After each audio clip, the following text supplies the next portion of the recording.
Health and Human Services Secretary Robert F. Kennedy Jr. is defending his administration's handling of the cyclospora outbreak that has sickened thousands of people across the country.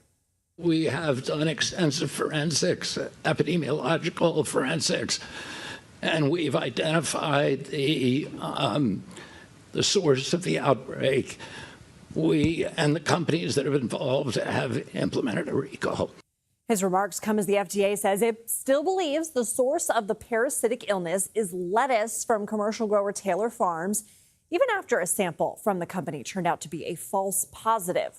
Taylor Farms is one of the nation's key suppliers of lettuce and other produce to some of the nation's biggest retailers. That includes Walmart and Whole Foods, along with food chains like Taco Bell and McDonald's. Taco Bell has seen a 19% drop in foot traffic as a result of this outbreak. Let's bring in CBS News correspondent Carter Evans. So we already know Taco Bell says that they've pulled that kind of lettuce, but help us understand. The FDA says there was this false positive, but there is still data that overwhelmingly supports Taylor Farms' voluntary recall. How does that make sense?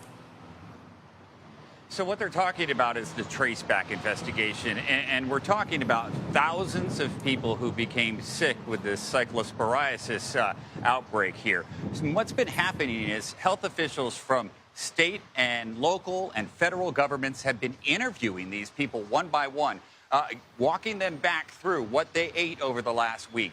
And they say, or the last weeks, and they're saying that all of this information that they're getting, these signals they call them, are converging back on Taylor Farms. And when they looked at Taylor Farms and where those suppliers came from, where those people say they ate, where they say they bought their bag salad, they're saying that it comes from these farms in central Mexico. And that is the data that the FDA is relying on right now. Now, in terms of the false positive, I've talked with some experts in this case, and they say it is a really complicated test. It is a DNA test, and in order to get it to show anything, you have to amplify the particles of DNA that are found. I mean, this is above my head, but my understanding is that if you amplify that too much, you can get a false positive.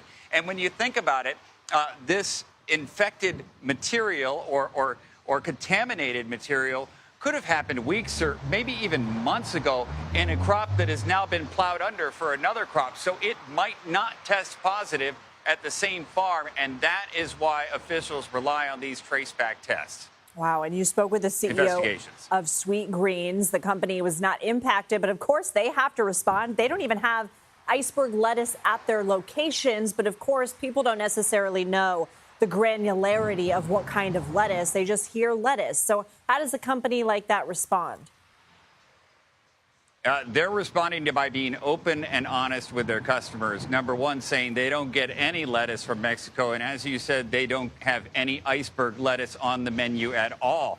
They also took us back inside this restaurant here today. And as they do in all of their restaurants, they wash their lettuce by hand here twice, and they use a disinfectant with it. So it is very clean. And this is not something they just started doing. This is something they've done for a long period of time. They also say that they've created their own produce supply chain right down to the very farm. And they actually write on a board in their stores where each piece of produce came from, which particular farm. And they said if there ever is a problem, they can instantly trace it back to a particular farm down to the very lot number within a matter of moments, so they could pull anything out of the stores if necessary. But as you said, they are not impacted at all by this in terms of having any of the contaminated lettuce.